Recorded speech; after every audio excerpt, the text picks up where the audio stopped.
All right, Genesis 23, the death of Sarah. Sarah lived to be 127 years old. She died at Kiriath Arba, that is Hebron, in the land of Canaan, and Abraham went to mourn for Sarah and weep over her. So this is the first death and burial recorded of a Hebrew, and it's a big one. It's a big one. It's the matriarch. Sarah dies at the age of 127. And in this Jewish tradition, and I don't know if you know if you do this, if you ever go to Israel, they'll tell you this is Jewish tradition, which means it's stories handed down. This isn't in the Bible. We have to specify, okay? But stories handed down for the Jewish people. They say, or they believe, that Sarah died because of the trauma suffered over what occurred in the last chapter. Now, we know that from chapter to chapter, it doesn't necessarily mean it happens right afterwards. But, and that's not a fact. I mean, I don't know if that's a fact. But is it possible? Is it possible? Yeah, I think surely it's possible. She's unable to have birth for years and years, a very long time. And finally, God gives her beautiful son, Isaac, her one and only son. You know, she doted on him, right? Her life was just caught up in him, right? She was definitely a helicopter mom. You know, she was definitely at the school being like, what's going on with my son? I feel like he's not getting the attention he deserves. He's a beautiful child. This is your fault. You know she'd probably like that from what we heard of Sarah. And we see the story. The last story we looked at was when Abraham took Isaac up to sacrifice him because the Lord had asked for him. And we see that perspective from Abraham. And we're like, man, how rough is that for Abraham, right, to do this? And I think it was definitely tougher on Abraham because it's like he's got to fulfill the act. But we rarely do we think about Sarah and what that was like for Sarah. You have to know that Abraham was upset as he took Isaac to give them to the Lord. But Sarah grieved the loss of Isaac for twice as long. Right? Because it takes 3 days to get there. Abraham goes there and God says, don't do it. I'll provide the ram. But Abraham can't be like, hey, Sarah, all good. We're on our way. Or a quick little hey, 3 more days. We're going to take it slow because that was rough. So she has to think for 3 more days and wonder, right? So that's almost a week, right? 3 days plus 3 days, 6 days plus a Sabbath. It's a week. They had to rest at some point. So imagine a mother and her only son, 127 years. I mean, you see this happen a lot with older people when they die. They'll die and their loved one or their spouse will die shortly after because they love them so much. I think that might happen. If Daisy dies before me, I will die shortly after. If I die first, Daisy will continue to live her life, and it'll be a grand second life. I make her promise me, just let's not have it make it be too good. Let's not have it be too good, okay? And some people are like, hey, I want you to find happiness again. Just, marry someone else. I'm like, no. That was your happiness. I was the promise. The promise was fulfilled. You can continue on, but your love life is done, okay? So, and that's a fact. So you guys, you're responsible for that, okay? Not Craig, though, Deb. Not you. You'd be like, this other guy. Never mind, I don't get into this. I can go off on a whole tangent. But whenever I go off on tangents, it's like, okay, pull it back. It's way too far. So, but we can imagine this traumatic event for a mother. And maybe she might die shortly after this traumatic event where she thinks she's going to lose her son. And it says in the Bible that Sarah died in Hebron. And so this is a picture that I drew up real quick of Hebron. Got pictures, I know, we didn't go over it, but that's it. Isn't it beautiful? So, okay, in this area, that area where it says Jerusalem, that is where Hebron is. If you look at this map, I'm going to talk a little bit about this map. This area where Jerusalem is and Hebron, that's what they want to make the state of Palestine, along with Bethlehem and Jericho in part of Jerusalem. This is where Sarah is buried. Not only Sarah, but this is where Abraham, Isaac, Rebekah, Leah, and Jacob are buried. And God often says this in the Bible. I'm the God of Abraham, Isaac, and Jacob. All the fathers of the faith are buried there. So maybe Because us in our like outside perspective, we're like, why don't they just give the land over? This is why. This is a big deal. And we might think, oh, peace might be brokered. But like, Jews aren't giving up this land. And it's not just Palestine. The Arabs want that land. It's the Arab nation and the Jews. They want that because of what it is. Nobody's giving it up. Nobody's giving it up. And this is why. Okay? This is why. It's a big deal. It's a big deal. So here, there is a cave, which if you go to Israel, you go into Palestine, and they take you into some of these areas. And this is the cave of the Patriarchs. Isn't that the best cave you've ever seen? I was like, I'm not into cave living. I could live in that cave. I could live in that cave. And then if you go inside, they've made it just like it was. Just like it was then. You walk in and you can smell the old air. And this is just one of the houses. And like when you're there, there's so many people there. And it's just like, you're just like, this doesn't feel good. This doesn't feel good. What's that burning my nostrils? Is that frankincense? Oh, it's everywhere. Everyone's carrying it. Oh, you're handing me some. I will carry this frankincense. But so that to give you a little bit of a feel, so these places where they know things have happened, they're like enshrined like crazy. If you think you're like, man, I want to go see where Jesus was born, you're just going to see like this thing, and you're like, this doesn't feel like a manger. It feels like a castle with things in it. So let's look at what it probably looked like back in the day, just so we can kind of get that's the foundation for the castle, right there. This is probably what it looked like. This is going to be our setting today. So let's go and see all that transpired to bury Sarah in this cave, because really this whole story is just about burying Sarah. So in Genesis 23:3, it says, Then Abraham rose from beside his dead wife and spoke to the Hittites. He said, I am a foreigner and stranger among you. Sell me some property for a burial site here so I can bury my dead. It says in verse 2 that Abraham mourned and wept over Sarah. But for me, verse 3 is really a bit more telling about the amount of grief that he had, because it says he mourned and he wept, but then the next line says, and so he rose from beside his dead wife. He rose from beside her. And I wonder how long he sat there. Being a good husband, he was probably like, I will keep my promise to you, Sarah, and my love life is over from this point on. Much like Daisy will do. But he wanted to be close to her. He wanted to be close to her. We know he wept, it said it, but I wonder what else he did. I wonder what else he did if you ever mourned over someone. And in this time, she is his to take care of. And no one comes and gets her. And he's there beside her. And we don't know for how long, but I just pictured, did he close her eyes for the last time? Did he wipe her hair out of her face? It's hard to say goodbye.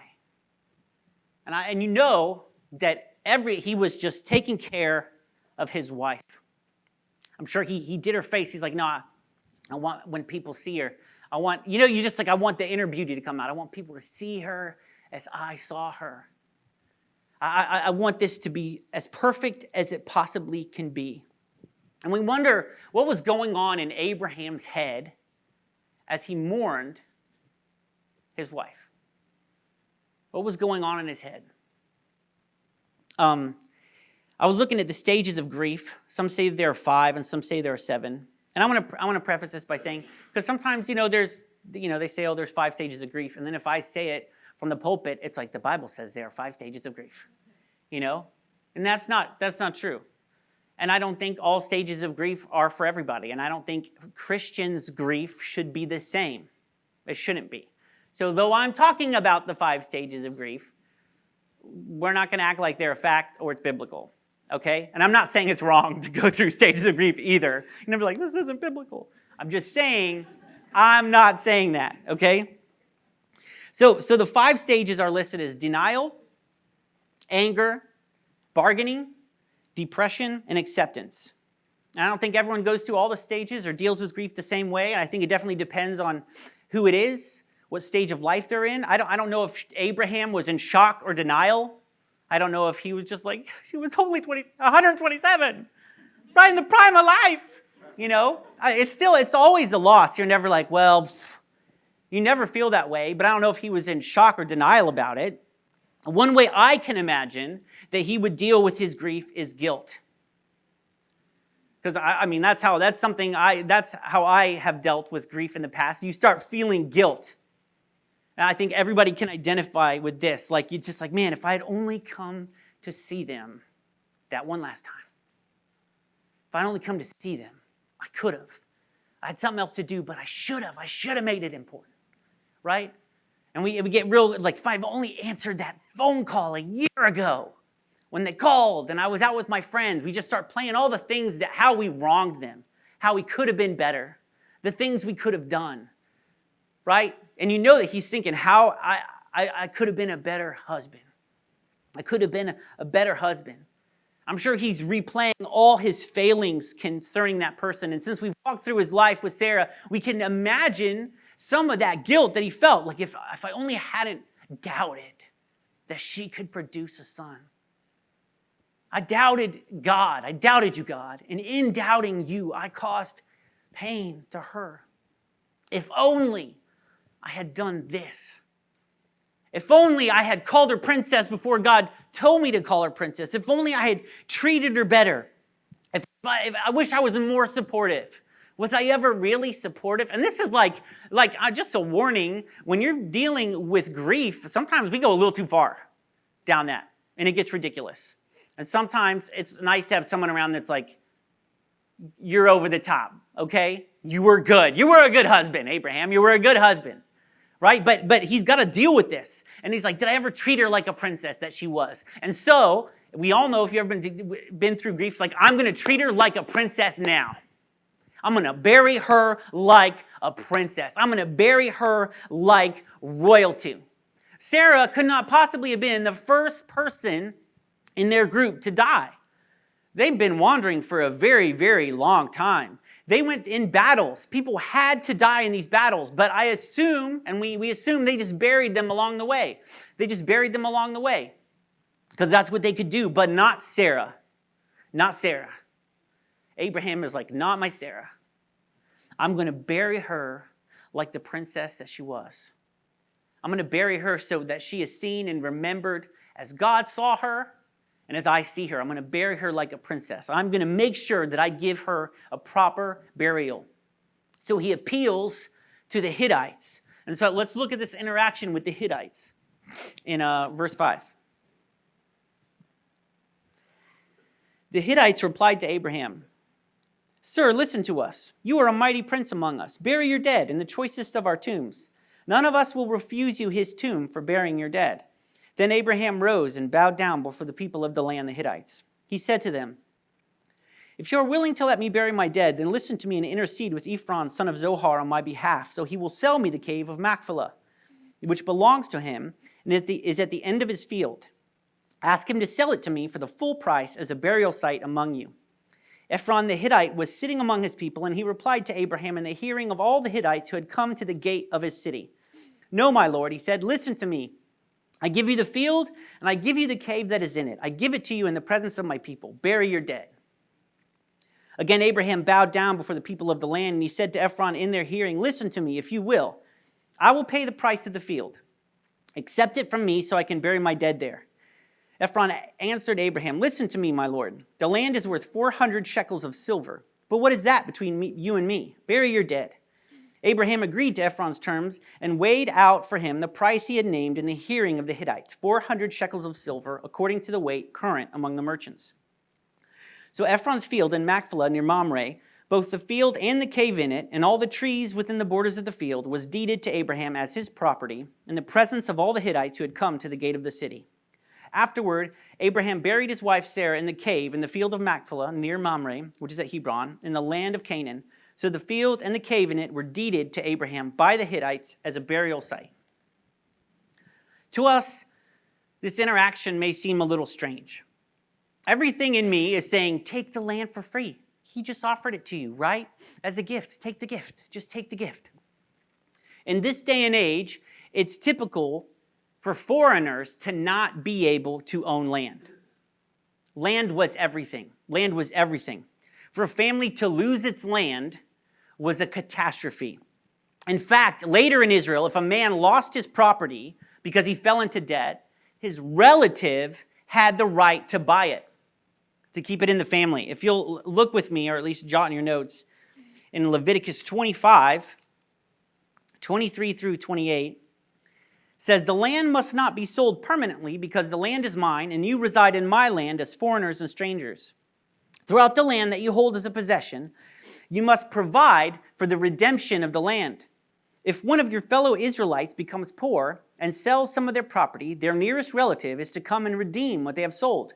If, however, there is no one to redeem it for them, but later on they prosper and acquire sufficient means to redeem it themselves, they are to determine the value for the years since they sold it and refund the balance to the one to whom they sold it. They can then go back to their own property. But if they do not acquire the means to repay, what was sold will remain in the possession of the buyer until the year of Jubilee. It will be returned in the year of Jubilee, and they can then go back to their property." So you can see God taking care of his people, saying, if you fall into debt and you have to sell your land, your family can buy it, and if they can't afford it, if you find the money later on, then you'll just give them the extra amount that it's increased in value, and if you still can't buy it back in the year of Jubilee, you can have it back. This is how important it was to own land, and how catastrophic it was to your family if your land was sold, if you had to sell your land. So the Hittites are selling land to Abraham. It's a big deal. It's almost blasphemous. It's almost blasphemous. People are not going to be happy. You could do it. It was legal to sell land, and it was legal to sell land to foreigners, but there would be a ton of people who were not very happy about it. So you may be thinking that it was incredibly generous for Ephron to offer the land for free, but this is just the beginning of the negotiations. This is just how it's done. Well, you can have the land for free, right? And we've seen in the past that Abraham has been unwilling to take anything for free from any of the surrounding peoples. He wants everything to come from God. He's trusting that everything is going to come from God. He's trusting God will provide. But also, if he accepts this land as a gift, it would have been considered an insult to the Hittites. And probably in the future, it would have been challenged by a future Hittite and saying, hey, wait a minute. It was wrong. This land, it wasn't just his to give. It was my inheritance. My father just gave it away, and the land is worth more than that. So they would probably go take it back. Just go take it back and be like, you didn't buy this land. It was given to you. And even if they sold it at a cheap price, the Hittites could go back later generations and be like, wait a minute. We kind of got swindled. You know, it's easy to kind of go down that path. Be like, we got swindled. That guy was taking advantage of us. So they take advantage of our generosity. We're going to go take that land back, right? But this is the only way that he has the land and keeps the land forever. He needs to buy the land. He can't accept it as a gift. And after he refuses the gift of the land, Ephron quotes him a price of 400 shekels of silver, which seems about right. Everyone, would you say 400 shekels? Seems about right. But really, it's too much money. It's way too much money. So you might be like, man, that guy was all right. He was giving him the land. But then he's like, all right, you won't take it for free? Give me way more than it's worth. But what is that between you and me? He said that. I'm going to start adding that to the end of everything. But what is that between you and me? Right? And also, not only does he sell him the cave, he includes the field. He says, you can have the field. And maybe we're sitting here being like, wow, awesome. He threw in some extra land. A field. That's amazing. Now he has a cave and a field. Who doesn't desire in their life to at one point own a cave and a field together? Right? But the owner has some responsibilities for the land. You might think they didn't have to do that back then, but they did. They had some feudal responsibilities for the land. So the owner of the cave was going to have to pay taxes and take care of the land. So Ephron's not going to sell him the cave and be like, but I'm going to take care of the taxes and the land. Make it all nice. No. So he's like, okay, you take the cave, but you're also going to take the field because you're going to pay the taxes on that. You're going to take care of the land because I'm not going to just let you have something and then keep the responsibilities. So this isn't like a whole, he's not being super generous. He's charging him way too much, and he's giving him not just the field because he wants him to have room to play. He's giving him the field because he's like, I don't want to have to pay any money or take care of any of this. So he's a shrewd man. And I think he's kind of taking advantage of Abraham's condition. Can you imagine what Abraham looks like? And everyone knows, news has gone ahead, okay? So I think he's taking advantage of Abraham's situation where he's at, because there's some emotions here. He doesn't even push back. He doesn't haggle. He doesn't negotiate. He doesn't push back. He says, fine. Because he's not conducting a business transaction. The other guy, Ephron, he's conducting a business transaction. Abraham is trying to bury his wife and give her honor. And sometimes in these moments, like, we're run by the emotion of it, and I can just see Abraham being like, I'm not going to be cheap. I'm not going to be cheap. I'm not going to haggle. I'm not going to negotiate. I will pay whatever because she's worth it. If you ever had a loved one die and you're taking care of stuff, you kind of find, I've looked back at some of the things, way we handled things, and I was like, I should have done this. I should have done that. But at the time, I just couldn't. I was like, whatever, just whatever. Whatever it takes. I don't want to even, I don't want to think about that in terms. I just want to do the best that I can. And Abraham's not going to be cheap with his wife's funeral arrangements. He's going to give her the best. Because there's some guilt. You can't think of saving money at a time like this, right? And so I think that Ephron is taking advantage of him, taking advantage of this foreigner who's just looking for a cave to bury his wife in. And so they complete this deal at the city gate. And if you've ever been to this area, they've excavated some of these like chairs that are at city gates. This isn't like an Israelite one, okay? Because that picture on the chair is not a good one, so you know. Okay, but like they would have these gates at the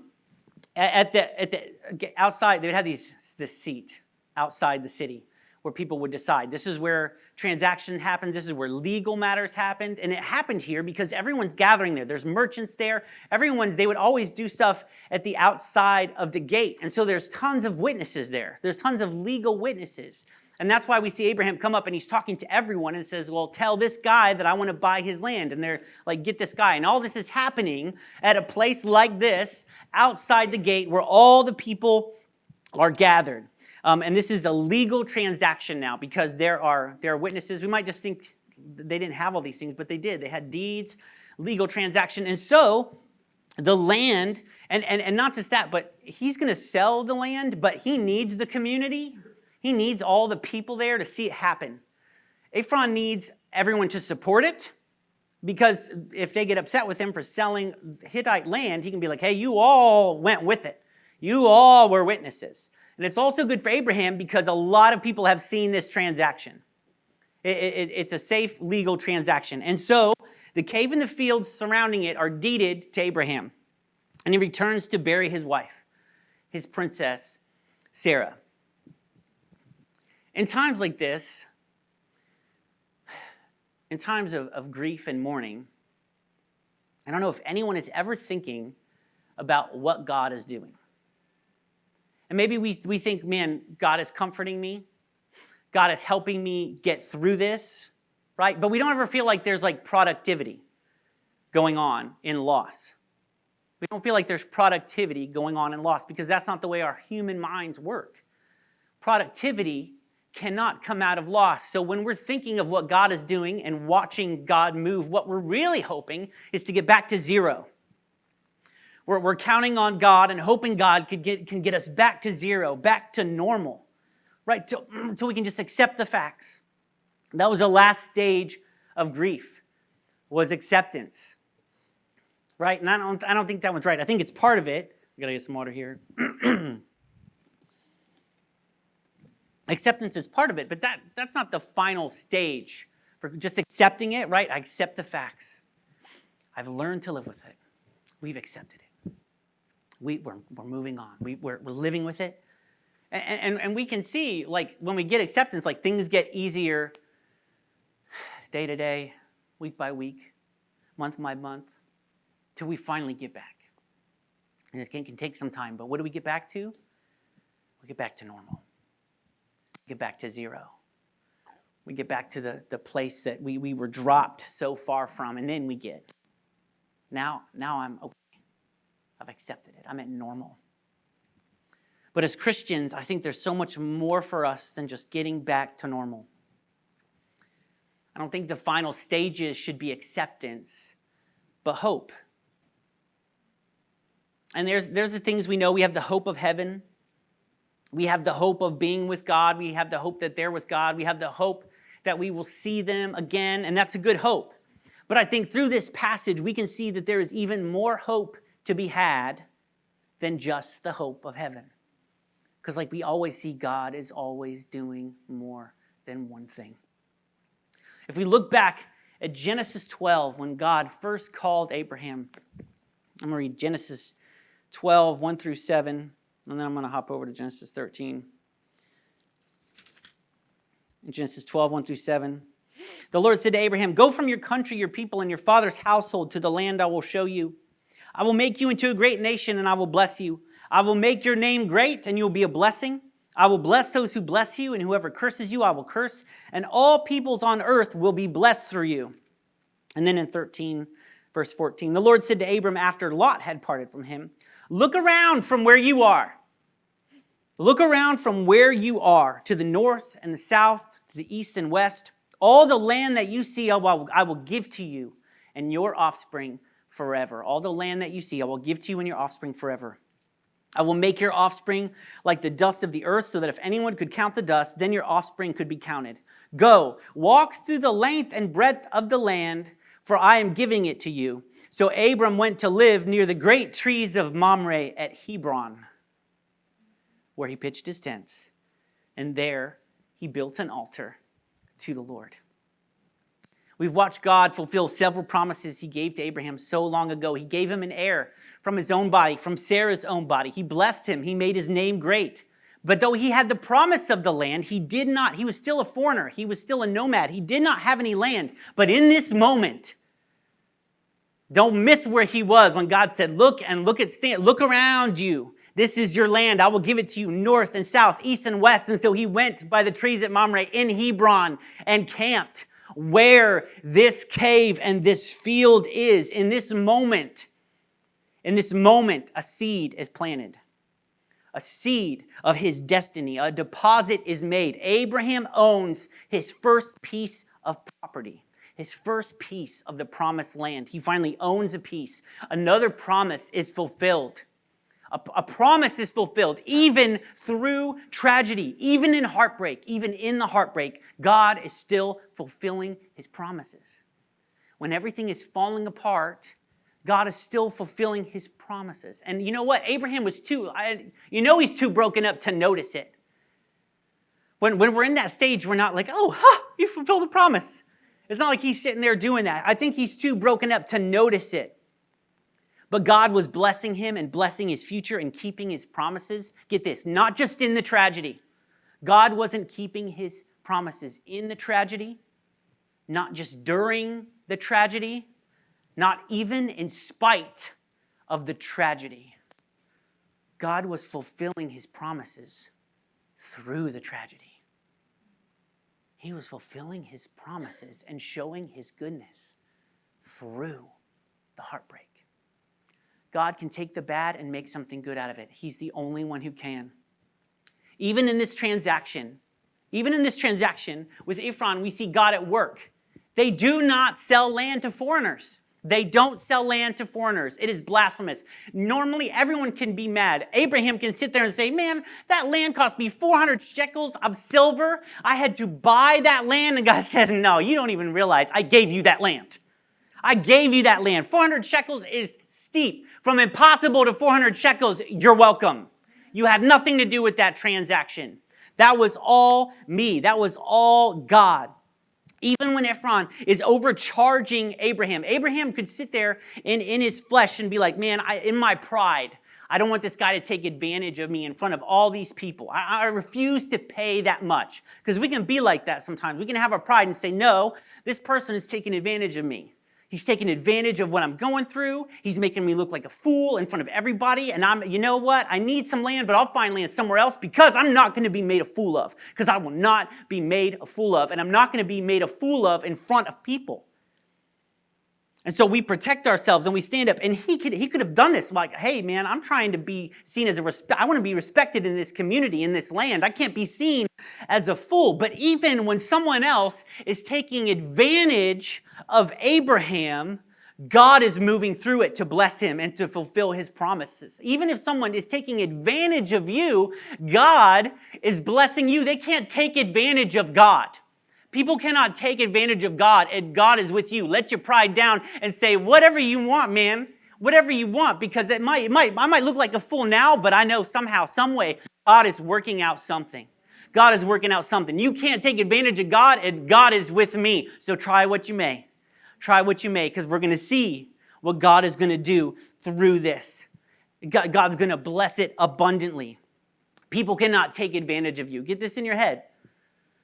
Oh, don't worry about keeping up your pride, right? And being seen is important because God goes before you and behind you, and they cannot take advantage of God.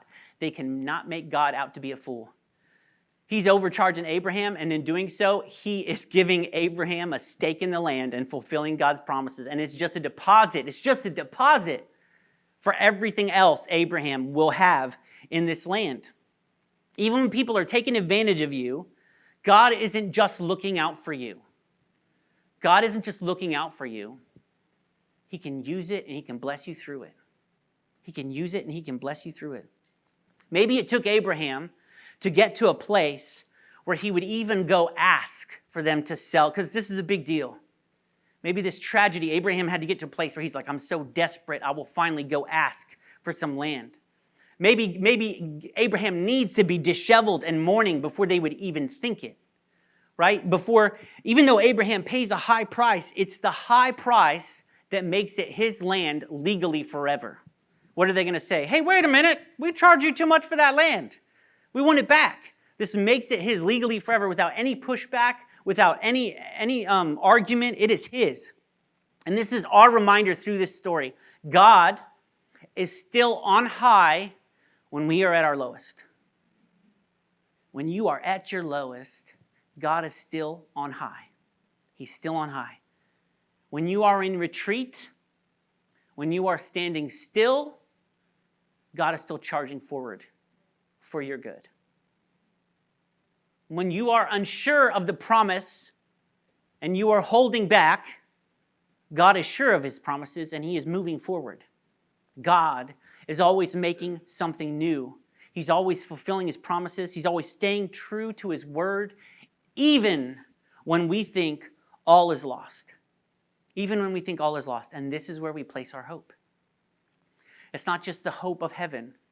It's not just in what's to come. It's not just that we'll see them again. Even in tragedy, God is still fulfilling his promises because he's that good. He's that good. That's who God is. In 1 Thessalonians 5, 16 through 18, it says, rejoice always. Rejoice always. Pray continually. Give thanks in all circumstances. In all circumstances, for this is God's will for you in Christ Jesus. This is a New Testament, man, and we see that. We see that acted out in the Old Testament. Give thanks in all circumstances. And I know it's hard. And I know that even when we sit there and we're praying, we can't actually get to a place where we're like, man, God, I thank you for this. Thank you for this so much. In this circumstance, it's easy to give thanks when God has done great things for us. Here's the thing, though. He's still doing great things for us.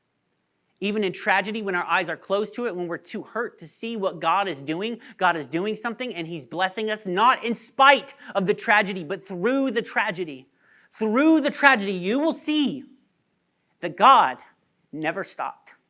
Even when you stopped, even when maybe you went through these things and you had denial and anger, maybe you stopped following God. Like, God, I don't know if you're good because you've allowed this to happen to me. I cannot give thanks in this circumstance. I promise you, you will look back and you will give thanks for that circumstance. You could not give thanks in the moment because you will see that God was still moving, because God was still on his throne and God was still on high when you were at your lowest. And I don't know where everyone is right now in your life, but you're going to hit a low. And I want you to remember this. Remember the facts. God is still on high. And he can use tragedy. He will use tragedy for your good. As crazy as that sounds, he can use it for your good because that's who God is. Throughout this Bible, we've seen Abraham not being able to understand God because God does things so differently and God asks for things so differently. And I'm telling you, God does things so differently today. He does things opposite of what you can even comprehend. And we cannot comprehend how God could take something that hurts us so deeply and use it for our good and use it for our future and use it to fulfill our destiny. But I'm telling you, in my life, that's all I've seen. That is all I've seen. Is God take grief and turn it into good. Of God take a broken heart and use it to plant a seed. And sometimes my heart needed to be broken to plant that seed. And what grew out of that seed makes me come to a place where I can say, Lord, I thank you. I thank you for that. It was awful. I hated you. I hated you. And even though I hated you, you still used it for my good. You still used it for my good. Because that's what he does. That is all he does. And he is good. And that is a reason to give thanks. Let's pray. Lord, you are good. You are good. Lord, I know there are people in this room that have gone through an amazing amount of tragedy. People going through tragedy now. People dealing with grief now. And it's hard to see it. And it can be annoying when someone's preaching about it or saying it when you're not feeling it. But it doesn't make it not true. It doesn't make it not true. You use the greatest tragedies to fulfill our destinies. You watch out for us when we're not looking out for ourselves. And even when people would take advantage of us, when we are at our lowest, you don't just protect us, you turn it into blessing. You turn it into blessing. Lord, I just give thanks that you can turn curses into blessings. It makes no sense. No sense at all. But it's who you are. And I pray that through our grief and through tragedy, we could finally see your goodness. Lord, you're so good.